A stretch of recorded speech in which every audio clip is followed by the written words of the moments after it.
baiboly? Ahoana ho ny baiboly? Fampianarana ara-baiboly mitohitohy arahanao eto amin'ny Obfer Radio, iarahanao amin'ny namana Richard Andrianjatovo. Ahoana ho ny baiboly? Ahoana ho ny baiboly?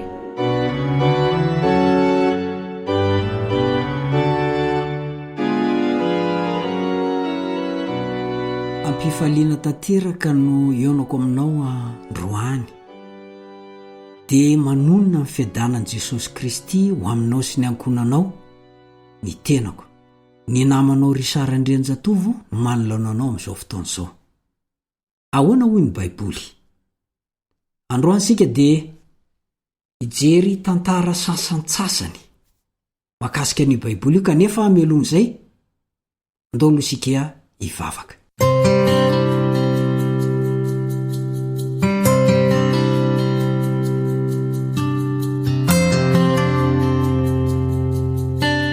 Saotranao zay raina izay ny an-danitra fa afaka miona amin'ity namako ity indray, hijery izay voalaza ny teninao izay. Amin'irao fo avelao ny fahadisoanay, mamela ny heloka amin'ny mampanota tsy mendrika. Noho ny amin'ny anaran'i Jesosy sy ny sorona nataony dia metezanao tsy ala aminay, ho eo ambanin'ny fijerinao ny tondrana ny fiainanay manontolo. Omeo anay ny fanahinao masina mba hanamboatra ny teny ho lasa fiainanay, ny anaran'i Jesosy ny angatako izany. Amen.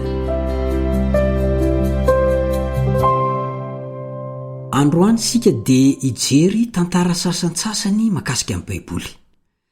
Rehefa namorona Andriamanitra dia ny teny saingy noreketina an-tsoratra tamin'ny alalan'ny mpanompony izany teny izany.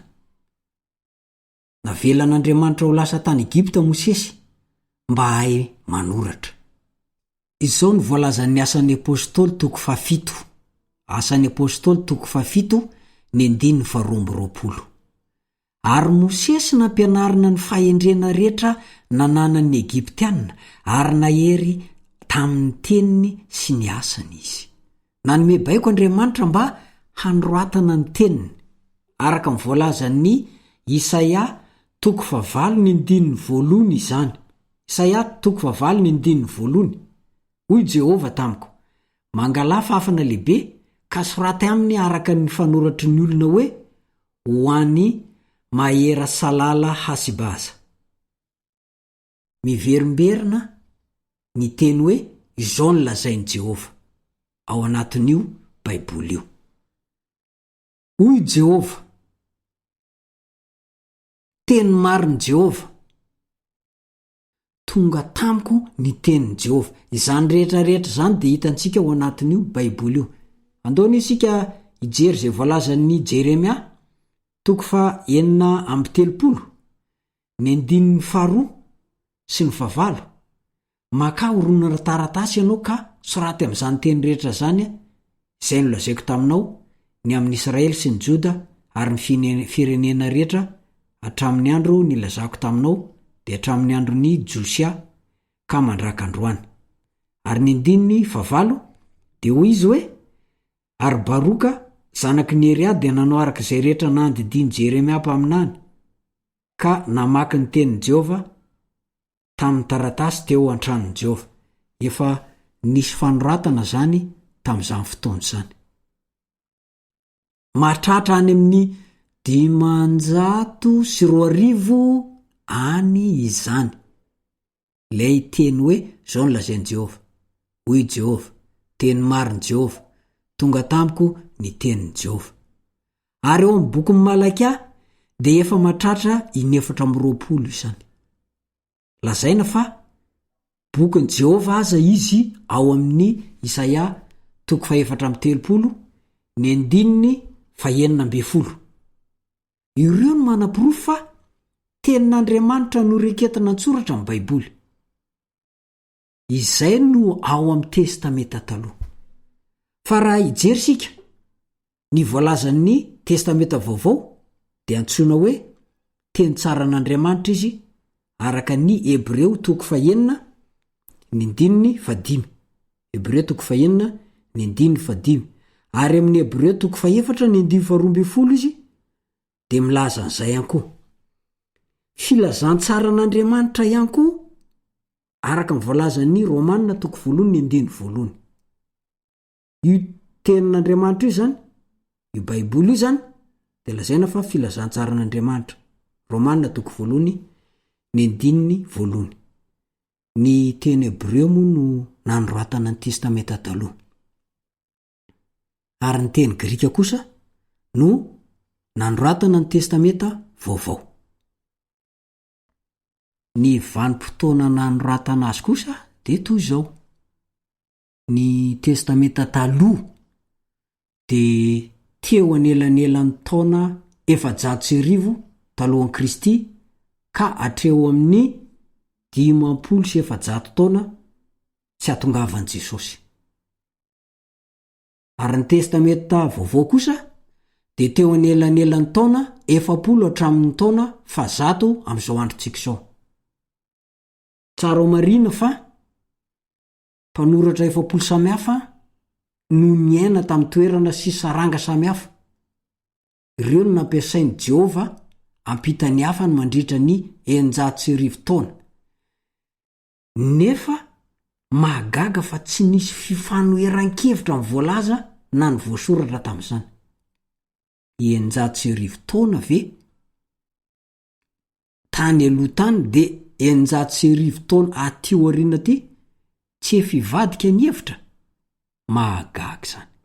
Noho ny fitarian'ny fanahy masin'Andriamanitra no tsy nahatonga an'izany fifanoherana zany. Boky mahagaga no zany io Baiboly io, ary tsy ahita boky tovy aminy mihitsy sika. Natambatra ho boky iray izay voasoratra, ny asa soratra rehetra de Baiboly no iantsontsika malagasy azy. Asa rafa mba henonao koa fa manana tantara mahavariana io Baiboly na ny tenin'Andriamanitra io. Ny Isaia 70, ny 9:9 de miteny toy izao: maina ny atra, malazo ny voniny, fa ny tenin'Andriamanitra de aritra mandrakizay. Ny voalohan'ny volana Martsa 5:390 na de teo aza ny kabarin'Andriana zay mandrava amin'ny fivavahana kristianina teto anivon'ny Madagasikara dia voatonta ihany ny Baiboly malagasy. Tsy tonta ny ela eo maharitra mandrakizay ny tenin'Andriamanitra. Nodorana nefa tsy levona. Tsy resin'ireo niezaka hanapotika azy izy. Raha ohatra ka atambatra zao ireo pejy nosoratana anoherana ny Baiboly de mahatratra 500 metatra ny avony. Kanefa zao ny tsara ho fantatra ao. Be mpividy indrindra ny Baiboly ary mahatratra any amin'ny 500,000 lavitra isany nisan'ny lafo hatreo amin'ny taona 5,700,000 ka hatramin'ny 5,700,000 fotsiny. Tamin'izany no nisy fanosana matotra tsara. Zavatra nisy raha ny tantaran'i Madagasikara manokana de hoe nendrikendrena ho nitondra fanjanahantany teto Madagasikara ny Baiboly. Ny fanjanahantany nefa efa rava ela. Ary ny Baiboly kosa mbola vao maika mihitsatra eto Madagasikara mampiseho ny asany sy ny heriny. Noho izany de tsy mitsahatra misaotra an'Andriamanitra isika satria rehefa nandray ny tenin'Andriamanitra izay notorianay ianareo de tsy noraisinareo tenin'olona izany araka ny voalazan'ny Tesalonianina 2:2-7 fa araka izay marina de ny tenin'Andriamanitra izay miasa anatinareo izay mino koa. Azontsika hovakiana nge ny Isaia 5:5. Isaia 5:5, ny 9:12. Toy izao ny fivakiny amin'ny anaran'i Jesosy: de ho tahaka an'izany ny teniko izay aloky ny vavako, tsy verina amiko foana izy raha tsy efa mahatateraka izay sitrako ary ambinina amin'izay ampandehanako azy. Azontsika ampiana araka mivoalazan'ny apokalipsy 7:9 fa milaza izy hoe filazantsara mandrakizay hotoriana amin'izay rehetra monina ambonin'ny tany. Koa manasanao aho andinika an'io boky manan-kery sy manan-daza indrindra io. Io boky tsy le filaza. Izy ny boky hafa indrindra ary mbola hitoetra mandrakizay mandra-piavin'i Jesosy eo amin'ny rahona lanitra ny fisiany Baiboly. Lesona hafa mbola mahakasika ny Baiboly io ihany no anasako anao amin'ny manaraka. Raha sitrapon'Andriamanitra. Kanefa ho faranantsika aloha ny androany. Hivavakintsika.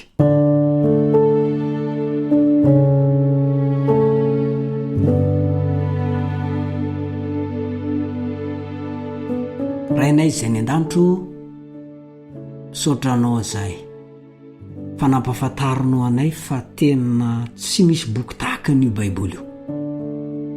Koa omeo anay ny fahazotoana handinika azy, hamakafaka izay voalazany, hamantatra ny sitraponao ao, dia hampiatra n'izany eo amin'ny fiainanay. Vonina ny amin'ny fivian'i Jesosy Kristy eo amin'ny rahony lanitra izay. Ny anaran'i Jesosy no angatan'izany. Amen.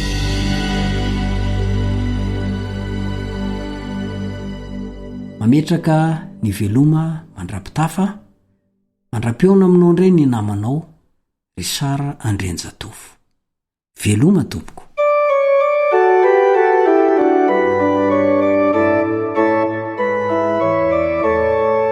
Ahoana hono Baiboly?